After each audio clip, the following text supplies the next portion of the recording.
would Jack Della Maddalena rank all time if he beats Islam Makhachev? Where would Merab Dvalishvili rank if he beats Peter Yan? What would happen if Sean O'Malley moved up to featherweight? What would happen if Daniel Cormier in his prime fought Alex Pereira? Those, alongside a couple others, will be the hot takes of the day. Hot Take Tuesday is our episode for today for the matchup. Welcome to the matchup with mmadbm. As per usual, on Tuesdays, we're going to be starting off today with our first episode of Hot Take Tuesday, where your guys' hot takes will be read on my channel, and I'm going to go over them. I want to go over what I think about your guys' hot takes. Maybe if you give a breakdown of it, I'll read it. I'll include it on the screen, so this will be the first time you get to see graphics on here. This one will only come from the Discord. So right now, the Discord has a hot takes section where a lot of you guys will put your hot takes. I forgot to announce it on TikTok and on YouTube, to give you guys opportunity to say it yourselves there and actually show your comments from there. But for next week, I will also have it out. So if you ever have hot takes, make sure you put them in. It could be about that week's card. It could be about the card before. It could be about anything in the future, anything UFC or MMA related. And I'll go through as many as I possibly can, as I will be today in today's episode. So I'll post it on TikTok. I'll post it on YouTube as well to let you guys know in advance. So now you guys know every single Tuesday is Hot Take Tuesday. And let's start off with the first one I read after making the announcement in Discord. If Jack Della Maddalena beats Islam Makhachev, he's top 10. I assume he's saying all time. I don't necessarily agree with anything remotely close to putting Jack Della Maddalena in top 15 greatest of all time conversations with a win over Islam Makhachev. I don't think a win over an all-time great immediately puts you in all-time great status. You have to accumulate stuff with your resume. Now, is Jack Della Maddalena on an 18-fight win streak? Yes. Is he undefeated in the UFC? Yes. Is he a UFC champion? Would have one over an all-time great? Yes. Do I think Jack Della Maddalena needs to defend some titles in the welterweight division? 100%. Do I think Jack Della Maddalena is worthy of being referenced around top 15, top 20, top 25 guys? Like, would you put Jack Della Maddalena over Dustin Poirier all time because he's a UFC champion? I don't know. Maybe with the Makhachev one, you could consider it. But I feel like at some point you have certain fighters that you just can't put them over within that 20, 25 range, and you're starting to question yourself like, oh, wait, I can't really put JDM top 25, top 20. Trying to make a case for him. Best wins are Kevin Holland, Randy Brown. We saw Randy Brown this week. We know how that goes. Gilbert Burns, past his prime nonetheless. Bilal Muhammad, and then it would be Islam Makhachev. Welterweight, one title defense, one title win. Prior to that, I'm not really keen on him being top 10 all time. I actually don't see what argument you can make for Jack Della Maddalena being top 10 all time, unless for whatever reason you're super adamant about JDM being that high because he beats Islam Makhachev. I do believe that Islam Makhachev becomes the greatest of all time if he beats Jack Della Maddalena. So at that point, you put it on the stature of, like, let's say Tom Aspinall knocks out Curtis Blades to defend his interim title. Or no, he knocked out Sergey Pavlovich to become interim champion.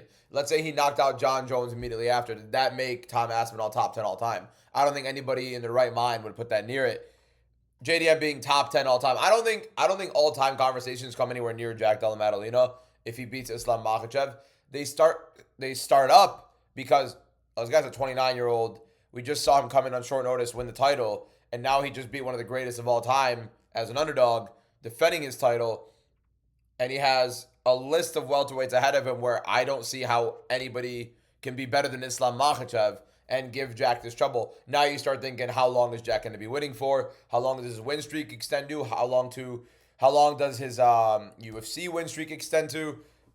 Then you have those conversations, but I don't see how it can even be brought up anywhere. I think the only person with any sort of top pound for pound conversations or all time conversations is Islam Makhachev. I feel like the better conversation is where would you put Jack Della Maddalena where would Jack Della Maddalena be in the current pound for pound rankings if he beat Islam Makhachev? Makhachev right now is number 2 behind Ilia Topuria, Merab at number 3. I think Chimaev number 4, Pereira number 5, if I'm not wrong, or Pantoja might be right there, if not 6. I would probably put Jack Della Maddalena at number 3 behind Merab. Go Ilia Topuria, In my opinion, honestly, I think the pound for pound rankings are a little bit messed up already. But you go Ilia Topuria. It should be right now Ilia Topuria, Islam Makhachev, Merab Dvalishvili, Alexandre Pantoja, or Alex Pereira. Then the other, and then Chimaev. But they have Chimaev, I believe, at 4, which doesn't make any sense. I think they should do, if Jack Della Maddalena wins, you do Topuria, Merab. I would put Jack over Pereira and Pantoja because of the Makhachev win. But I could understand the argument of him being a little bit lower. I think the Makhachev win itself puts him that high. It's just all time. You still need a bit to accumulate. I don't see JDM being top 10 all time. No way. Next on the hot takes. If Merab Dvalishvili beats Peter Yan, he's the GOAT of the sport. Merab would be on a he's on a 14-fight win streak right now. He'd be on a 15-fight UFC win streak. Do I see Merab being the greatest of all time if he beats Peter Yan again? The resume is insane. He would have beaten Peter Yan twice. He would have beaten Sean O'Malley twice, once by finish. That's 2 UFC champions right there. He would have beaten Henry Cejudo. That's another UFC champion. He would have beaten Umar Nurmagomedov, a very highly touted prospect, was undefeated at the time, and Umar was favored substantially in that fight. I think at least 3-1.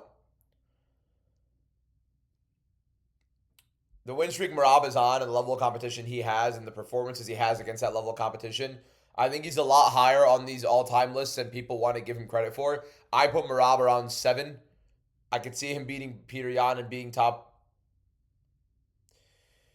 It's difficult for me to even then put Merab over Ilia Topuria because of Topuria's resume, because of Topuria's finishes, and because of Topuria being a 2-division champion and undefeated. But I can make a strong argument for Merab being top 5, and I have Topuria at 5. But the GOAT of the sport, Merab would not be the GOAT of the sport. He'd be approaching it. But how could you say Merab beats Peter Yan? First, I would say you're assuming Makhachev loses. So if Makhachev loses, it gives Merab a much easier opening to be the greatest of all time, because if Makhachev wins and Merab wins, no matter what, I think Makhachev is 100% the greatest of all time. And I don't think Merab has done nearly enough to cement himself in that position. Greatest of all time, I still feel like Merab needs another defense or two to even be considered for it. I think if he ties the longest win streak in UFC history, you have that conversation. If he wins against Yan, he'd be tied second at 15. Would need another win after that to be tied with Anderson Silva and then Islam Makhachev if Makhachev beats Jack Della Maddalena. Now, if Merab beats Yan, Makhachev loses, and then Merab ties Anderson Silva for the longest win streak in UFC history with another win, but he has a much better resume than Anderson Silva. You could start having that conversation with Merab. And you hold a record like longest win streak in UFC history, which Anderson Silva holds, but not many people hold to such a high regard because of the level of competition for Anderson Silva, and people just replay the latter end of his career like he wasn't 40 years old nonetheless anyways. Merab at that point would have that longest win streak, would be a lot more relevant, would be a lot more recent, and it would be a lot more undeniable. And it would be in your face a lot more that he's just tied the longest win streak in UFC history. Hell, he could surpass it. I mean, Merab won 4 times. He would be winning 4 times this year if he beats Yan. If he beats Yan, is he the GOAT of the sport? Regardless of whether or not Makhachev wins, no. However, is he close? Yes. If he wins again after that, we have a conversation to have. And again, I think it's all contingent upon whether or not Makhachev wins as well. On to another Makhachev versus JDM hot take. This is specific to the fight. Makhachev is going to have trouble with JDM. His takedown defense is actually good and is striking. So, I believe Jack Della Maddalena's takedown defense is still somehow underrated after that Bilal Muhammad fight. I think a lot of people still go back to that Gilbert Burns fight. And for whatever reason, we completely ignore the fact that a fighter has a major injury in a fight and play off this lazy excuse of, oh, every fighter walks in with injuries. And I'm not saying any fighter walks in every single time 100%. And I'm not saying that fighters always walk in 100% or consistently walk in 100%. And it's more likely that fighters walk in healthy than they are injured in some way or hindered in some way, shape, or form. But to ignore a major injury like a Shafkat Rakhmonov torn MCL against Ian Gary the first time he doesn't finish, you have a major injury and then you have a major outlier. Jack Della Maddalena in his career hasn't been proactively grappled and smothered like that by a decent wrestler or grappler. Gilbert Burns, an unbelievable jiu-jitsu player, but he was a lot older, and he got Jack Della Maddalena down 7 times. Gilbert Burns is not the greatest of wrestlers, especially at that age in his career. JDM, after cutting weight 2 times, and I'm not saying Basil Hafez is good, but he cut weight, I think, twice in 2 weeks or 3 times in 2 weeks to fight Basil Hafez on short notice. When he was supposed to fight a striker, goes into fighting a grappler. Hafez shoots 20 times on him. JDM defends 17 times in a small cage. The guy's usually good at defending takedowns. We saw against Bilal Muhammad. Bilal shot 9 times. He defended 6. Got up every other time that Bilal had him down. He got up fantastically. His scrambles were a lot better. Against Burns, Burns' back take and jiu-jitsu are a lot better, but you have an outlier now where JDM doesn't look as good in the striking. He doesn't look as good with his takedown defense, as good with his scrambles. He has a broken arm in the fight.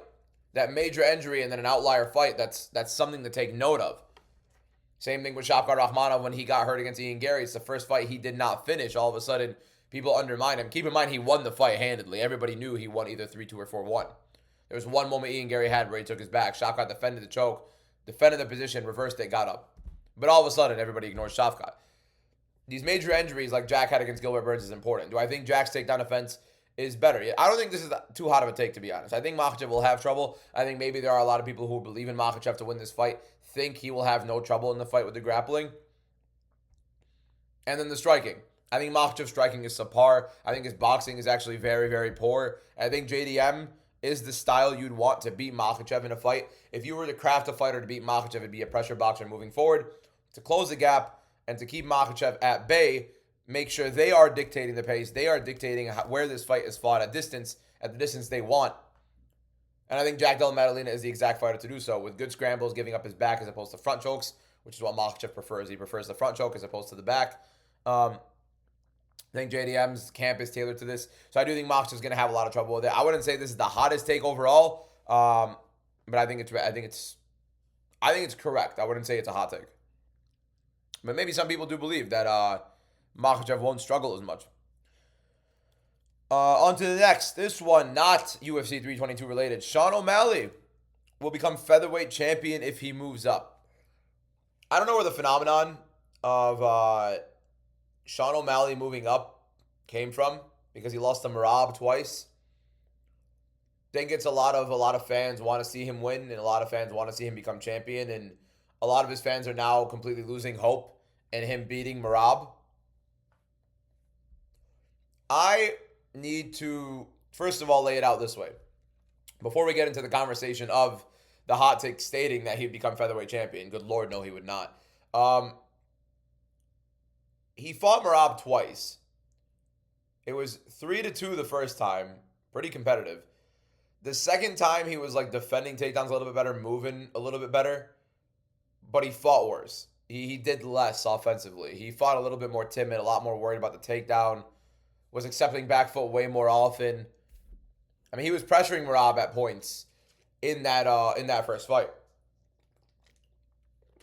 So, to state that, like, if you're afraid that, as an O'Malley fan, that Merab is going to be there and he can never beat Merab, first of all, O'Malley wants Merab again. 2, Merab is 34 years old. O'Malley's 28, 29, I believe. He might have just turned 30. O'Malley's got a lot more time. And at featherweight, one, he doesn't have that size advantage he usually has at bantamweight. He's already getting ragdolled by he's 31 years old. I thought he was younger. He's getting ragdolled by Merab. What do you think is going to happen to him against like Evloev or Volkanovski? Imagine Ilia Topuria was still down there. I think Gene Silva will take Sean O'Malley's head off. I think we need to reassess this O'Malley to 145 thing, because he's not going to be able to defend a takedown to save his life at 145. Anybody with any sort of wrestling is going to be taking him down in there. And also, yes, I'll have the speed advantage. Yes, the lighter man skill that people like to pursue, pushing the agenda for whatever reason that everybody loves. You can have the lighter man skill set. You're also going to have the lighter man's weight, lighter man's size. It's all going to be a factor in that fight. And when the lighter man is on bottom, the heavier man is on top, that's going to drain the lighter man. I think, first of all, the last thing O'Malley will do at featherweight will become featherweight champion. But the last thing you should also want as an O'Malley fan is for him to go up to featherweight. Bantamweight is his best weight class. The weight cut doesn't look the greatest, but it's not like he has the biggest frame in the world either. I think it's fine. I think he's more than fine at 135. I think he beats everybody at 135 handedly, except Jan, Umar, and Merab. I think he actually schools Sandhagen on the feet. I've been saying this. I don't think Sandhagen's an elite bantamweight. I legitimately do believe Sean O'Malley's an elite bantamweight. He has a couple things to clean up, but he is 31 years old. He is quite literally in the heart of his prime. He needs to lock it in. It's just not easy for him at the pinnacle of the division. It isn't. But bantamweight doesn't have some insane rising prospects right now that are making a big case for themselves that you want to feel like they can contend for a title. Ayman Zahabi is not really somebody everybody's interested in. Song Yadong to this day hasn't really shown too many improvements in his game. Mario Bautista just lost to Umar. That's already off the picture. I don't see anything too important for the UFC at bantamweight and for O'Malley to worry about in bantamweight, because there's always going to be an opportunity for O'Malley to fight for the title again. It's just he needs to win or two, sets himself right up there. The problem is he might have to fight either Umar or Jan or Merab again. To do so, best of luck. Featherweight would be worse for him, if anything. Got a couple from one guy here, and I actually want to read all of them because they're pretty interesting. A lot of these are actually more like past versus present or something in the past. It's a lot of past UFC stuff, which I like to talk about every now and then.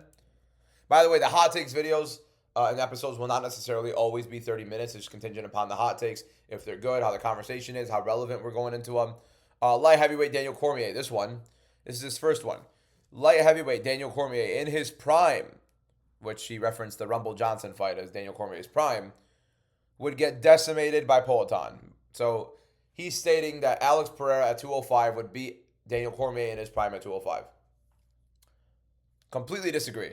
Like I couldn't disagree more. But we let's go into the points he's made. Daniel Cormier was great at takedowns and had a good top game, but he wasn't someone to successively wrestle for 25 minutes. Unless he had to.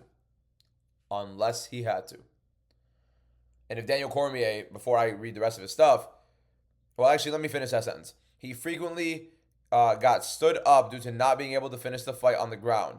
He would wrestle less in later rounds and had a massive weakness to left kicks and body shots, both things Alex does exceedingly well. And I agree. And he referenced watch post leg break Anderson Silva, a weight class up less than weeks. Notice was DC, yes. And the second Jones fight. Second John Jones fight, of course, we saw the head kick. Everybody knows about the head kick John Jones hit him with. And the Anderson Silva fight. Anderson Silva hurt DC badly in that fight. And DC has had a weakness to the body plentifully. And he has had that weakness to the left high kick. DC notoriously knows that as well. He notes it in the press conference against John Jones. But John Jones and Anderson Silva, the two you've listed. One, Anderson Silva was post-prime, post-Weidman, post the leg break, and he was going up in weight. And it was short notice for Anderson Silva to fight Daniel Cormier.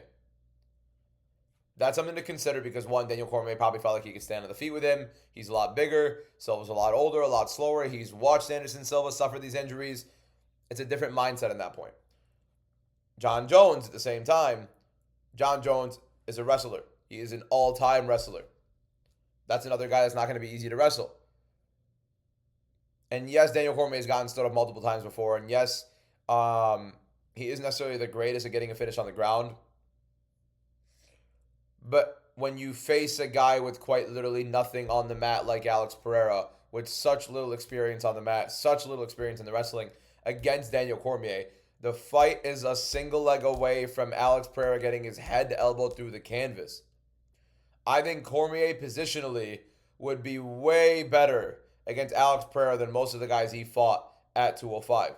I also think that against Alex Pereira, he would not strike that often. It's such a difficult range for him to deal with and such a difficult situation to play up against where he has the high kick and has the body shots. Cormier watches tape. Who uses those body shots, the leg kicks and the high kicks more proactively than Alex Pereira? He's not going to set himself up in that situation at 205. That's a game plan for Daniel Cormier that would switch a little bit. And yes, his tendencies may showcase otherwise, but you need to look at the stylistic matchups. Alex Pereira would get ragdolled by Cormier.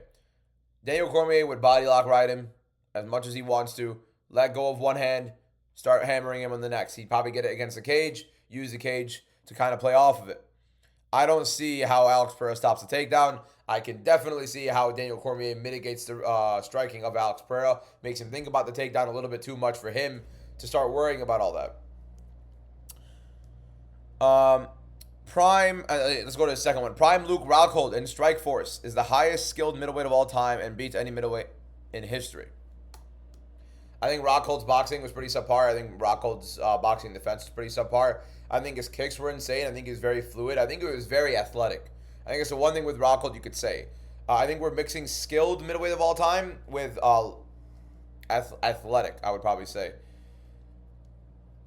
In terms of most skilled middleweight of all time, I still would put probably Chimaev over him. I think Chimaev can strike decently enough. I think he chooses not to because there's quite literally no reason for him to do it. He can absolutely decimate anybody in the grappling. Why would you go ahead and strike? But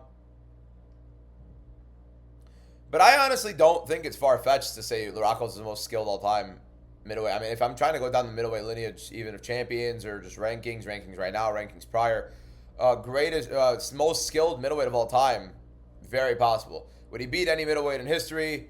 Not entirely certain, but definitely up there. I definitely think he's one of the most skilled, if not the most skilled. I'd love to see Prime Rockhold versus Prime Chimaev. That's a fantasy fight, isn't it?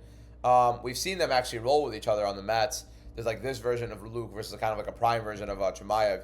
And Luke Rockhold on the mat, you know how he is. If he's not completely gassed out at elevation on a random return fight against Paulo Costa after 6 years or so of inactivity, then yeah, he looks pretty good on the mat. Another one he put out, Merab is top 5 all time. I put him at number 7. I don't really have too much to argue against that. I think it's pretty close. My thing is my top 5 all time goes John Jones, and if you're gonna exclude drug cheats, then I would put Merab top 5. But John Jones, Anderson Silva, no, I had Ilya Taporia number 3, I believe. Let me go look. I forgot what my last GOAT list I had was. It's kind of hard to keep up with that stuff. You know what I mean? Because the GOAT lists, yeah. So I had John Jones at 1, Anderson Silva at 2, Ilya Taporia at 3, Islam Makhachev at 4, and Alex Pereira at 5. Now I have Volkanovski at 6, Merab at 7. I can consider Merab at 5, honestly. So I'm not going to have too much of an argument against that. I would like to argue though that Alex Pereira is a 2-division champion with defenses in both divisions. Not defenses, sorry, my bad. He a big win in middleweight over Israel Adesanya. Then he lost the middleweight title, goes up to light heavyweight. Not only has multiple wins over UFC champions, the finishes he has over the level of competition that he has, the way they're aging, by the way, apart from the Jamal Hill one, go look at the Yuri Prohaska wins that are aging beautifully. Magomed Ankalaev, first loss of his career, in my opinion, apart from the Paul Craig fight out of nowhere last second, where he basically won every other second. I mean, it was the first legitimate loss of Ankalaev's career. First undisputed loss, right? Indisputable. Completely botched that. Anyways, I would like to argue Alex Pereira is over Merab as of right now. The activity he's basically matched Merab with. I mean, he's just as active as Merab at an older age, if anything. I think he's more accomplished overall than Merab is in UFC, but it's close. And Alexander Volkanovski, I think the wins over Max Holloway, the level of competition Volkanovski has faced, and the performances he's put on. I think him and Merab are pretty close, though. I wouldn't put it past Merab being above him, but I do rate those Max Holloway wins very highly for Alexander Volkanovski. But I could see Merab being over him. So you know what? I could see the argument of Merab being 5 if you think he's over Pereira. If you like, I don't know. I mean, you have the 2 losses for Pereira in the middle of the UFC career against Adesanya getting knocked out, and then obviously the Ankalaev fight. But I would like to put Pereira and Volkanovski over him. I could see why you put Merab at top 5. Now, Cody Garbrandt versus Cruz isn't the most impressive and or dominant fight of all time. It's not even that at bantamweight. TJ versus Barao is. The levels of MMA were clear. So this guy, I've realized, is a very old school UFC fan, as much as I've noticed at least. I'd say Cody Cruz is not as well. I mean, I think it was 48-47. I think Cody Garbrandt had some of the sickest rounds in UFC history in terms of just entertainment, taunting, ego, and it worked. The thing is, when you taunt and it works, it's fantastic. Especially when you put on a spectacle like Cody Garbrandt did in those rounds that he did, but he won 3 rounds to 2. I think it's one of the more overrated performances, and honestly, every single time you see those highlights, it comes from a round or 2. TJ versus Barao was definitely one of the more insane performances I've ever seen as well. I think if you have not watched TJ Dillashaw versus Renan Barao, you need to go watch it. Guilty pleasure fight, not guilty pleasure. It's just pleasure. Pause. It's an insane fight. Yeah. Um, one last one. Prime Cain Velasquez can beat John Jones. Prime Cain Velasquez at heavyweight, I would believe beats this current John Jones at heavyweight. I don't love playing the size thing, the size parity game between fighters in their prime or outside of their prime, especially when you have that big of a gap in weight. Like it's like saying like at size parity who wins, Peter Yan or Chimaev. I'm not really gonna be or Merab and Chimaev. It's hard to play size parity because size plays a factor. We're looking at Islam Makhachev and Jack Dilla Maddalena face off for the first time and looking at the difference in size because Makhachev's moving up in weight. How does it look? How big does he look or how small does he look compared to Jack Dilla Maddalena? Are they equal? Like, those are important things to know when we're looking at these fights. It's hard for me to break down in size parity. Then we're just playing skill for skill. But let me ask you this: how would Demetrius Johnson look at heavyweight? How quick would he be? Or how good and how quick would Tom Aspinall look if he was at middleweight? If he weighed 185 pounds or he weighed 125 pounds? The skill somebody has at a certain weight is very difficult to understand how it would look at a separate weight.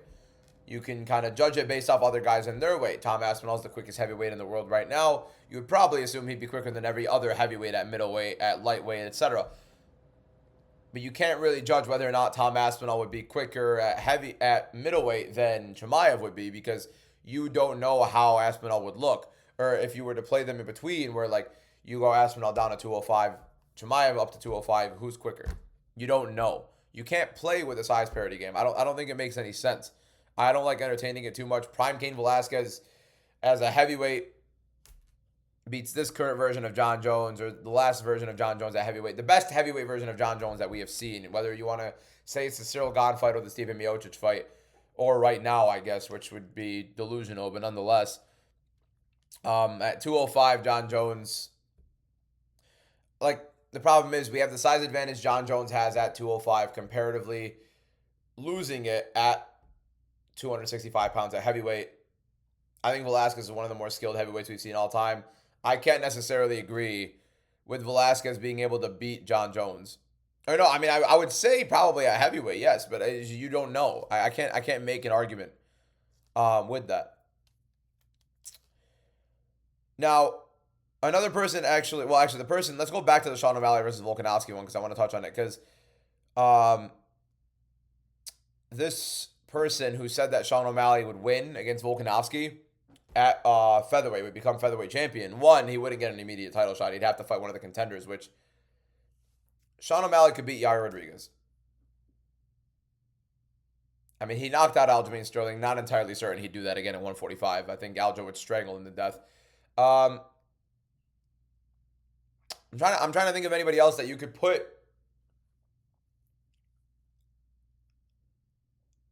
I'm not confident in Sean O'Malley beating any of these contenders. Maybe Arnold Allen. Like, you have to give him some sort of... Maybe Lerone Murphy. I don't know. I'd be shocked. I think Murphy would wrestle. But he's saying Volkanovski at 37 years old, 38 years old, 39. Like, Volkanovski's getting a lot older, and we can play this game of Volkanovski over and over and over again, but... I mean, we just watched Volkanovski put on an unbelievable performance, look pretty quick against Diego Lopez. Now, I don't think Diego Lopez is a good striker. I think he's very hittable. I think there's a good matchup for Volkanovski to look decent on the feet if he doesn't get knocked out bad, which he got clipped and he got right back up. So we ended up seeing Volkanovski vintage form, but I'd be shocked, to be honest, to see Sean O'Malley be able to compete against Volkanovski now, next year, and the year after. Would he look quicker 100%? Would it be an interesting fight at that point? Yes. Do I think Volkanovski shoots a double leg and puts him on his ass 100% as well? That's where we end up having that conversation where Volkanovski is now on top of Sean O'Malley, ground and pounding him, and what's O'Malley going to be doing? He's in against a guy who fought at 155 pounds, who is substantially denser than most people that O'Malley has fought. If anything, it's a pretty similar comparative. I don't know why that's redundant. That was redundant, rather. I'm just going to go from there. The vocabulary is not hidden today, boys. It's redundant. No. Why was I going with that? Lost my train of thought. Volkanovski and Merab, very similar styles. It's a cardio machine that's going to be in your face 24/7. He can take you down if he wants to. He can clip you on the feet if he wants to. We can see that with Merab now, at least. Volkanovski could strike with O'Malley if he wants to the whole time. If O'Malley's getting a little too quick for him, double leg. O'Malley's on the ground. Now you have this beast on top of you in Volkanovski. We've seen how terrifying Volkanovski is when he gets you on the ground and he's ground and pounding you. We saw it against Yair. We saw it against Ortega when Ortega had those submissions and he got out of those. One of the more insane sequences ever, by the way. Oh my God. But yeah, I think these are pretty good hot takes overall. I think we're gonna get better and better as we get this series going forward. It is the first episode of it, so bear with me on it. And I think we could do some like mini segments in it, or like rating it, like how hot is this one, or how much I agree with it on a scale of 1 to 10. Maybe I'll do like a hotness 1 to 10 and a what's it called, an agreeability by me 1 to 10, something like that. I'll name it better. It'll be a better name. Tomorrow's episode will just do some sort of news, or no, we'll do top 10. So we're gonna do a top 10 episode tomorrow. What the topic will be, have yet to decide. We'll figure that out when we get there. But yeah, as of right now, appreciate you guys for all being here as per usual. Welcome again, and click that subscribe button. Almost at 300 subscribers already. I've been posting consistently for I think like almost 2 weeks now, and you guys have hit for almost another 50 subscribers in that short span, which is insane. So I appreciate you guys so much for that. I'll actually pin it exactly. 2 weeks. Have been posting for 2 weeks, just over 14 days, and almost 50 new subscribers on. You guys are incredible. Thank you guys so much. Let's keep it rolling. Click that subscribe button. Click that like button. Comment below any thoughts and suggestions you have for this, for the show, whatever. Go follow my TikTok. Scrambling with words today, man. Scrambling words today. Not looking good. Got a lot to study later on. I gotta eat. Haven't had my elixir of the day, Diet Coke. You know, ball. There's no point in this being at the end of the episode. I don't know why I'm still going. I'm not editing it out. You are not gonna catch me editing anything on this show. But now I gotta put these Discord comments in on there, and you guys would have seen them by now. Yeah. See you guys tomorrow. Peace out.